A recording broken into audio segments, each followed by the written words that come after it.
Anju Bobby George in the house. Big round of applause. Yeah. Thank you so much. Let me first state that it's such an honor and privilege to have both of you here. Thank you so much for taking the time to be here. Thank you so much. It's really nice to be a part of this literary fest at the Alliance University. Good morning, everyone. I've been to a couple of literary fests, but never seen such a large crowd.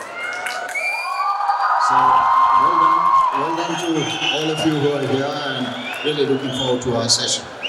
Thank you so much. Once again, round of applause, everyone. Now, there is this scene in the movie Gladiator. Maximus, the protagonist, is about to fight a huge army, the Roman army, and he says something to his army to try and motivate them. He tells them, "What we do in life echoes in eternity." I think, in effect, he was trying to tell his army that there are those defining moments in life that pretty much shadow everything else that we have done, which is why they're called defining moments. And so I want to start the discussion with a question on what have been those defining moments in your lives where you thought that, hey, this is pretty much going to go out there, set a certain identity for me. It pretty much is going to define everything that I've done. I know probably it's not a single moment, it's probably multiple moments. But what are those defining moments that you can look back and see and say, hey, that pretty much dictated it? Yeah. I think there have been many defining moments.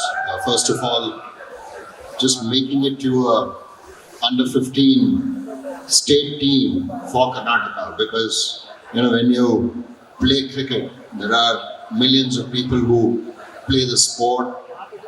Then when you try and attend a selection track, you have literally so many people wanting to make it to that squad. So how do you sort of stand out? You just have to probably be destined, because there are multiple talented kids at that age group where there's not much difference when you look at talent or at that age. So how do you get into that squad? So for me, the defining moment was getting into that state squad at 15, because that meant that I have an opportunity to go and showcase and play for the state amongst other, representing millions of people who aspire to be a part of a team. And from there on, it just was performance on the field, and I was fortunate that I was able to move from 15 to 17, then 19, and of course to the state team.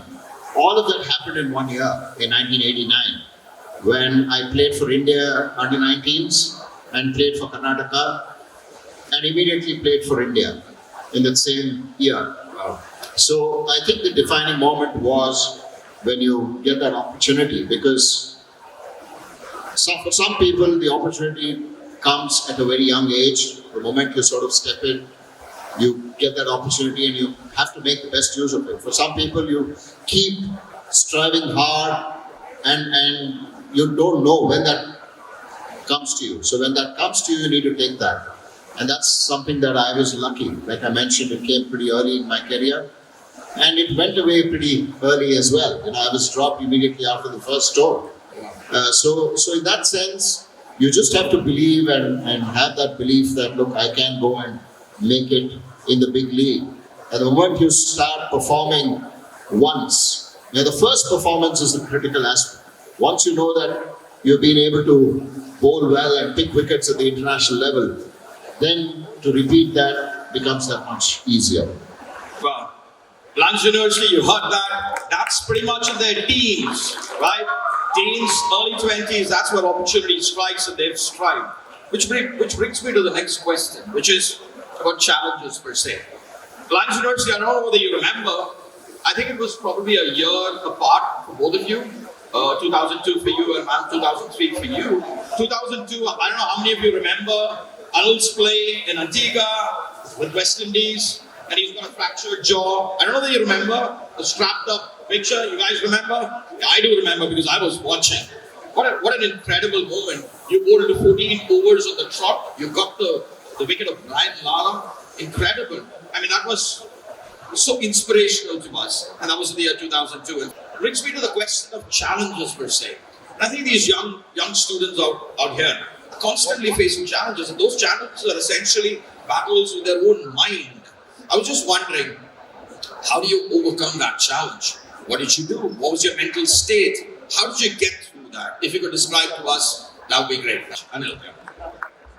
I think in sport, especially when you're playing in a team sport, it's not about looking at another colleague as your competitor. The competitor is yourself. You're competing against yourself day in, day out.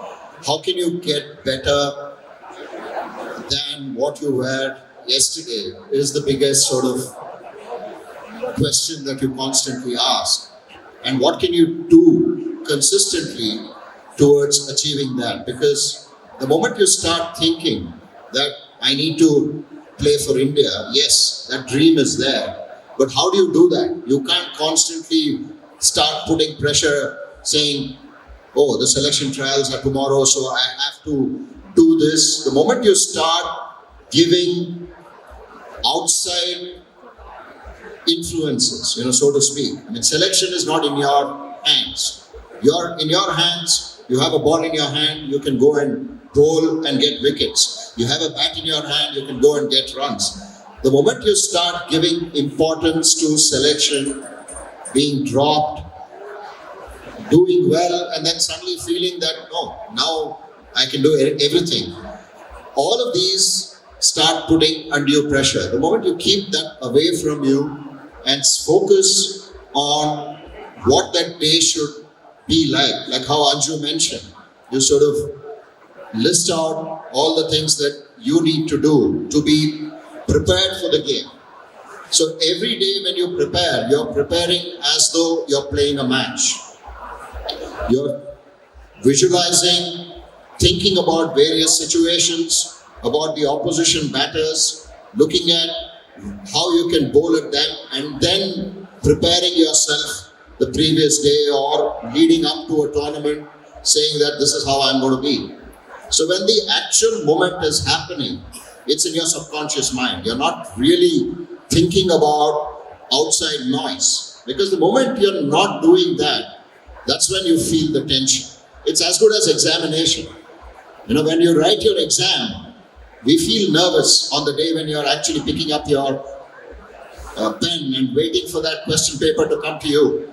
There's a gap of about 5 to 10 minutes when the examiner says, okay, time 9 o'clock, it's 8:50 now, let's wait till 9 o'clock. That 10 minutes is a long 10 minutes. You feel nervous. No matter how well you prepared, you're nervous.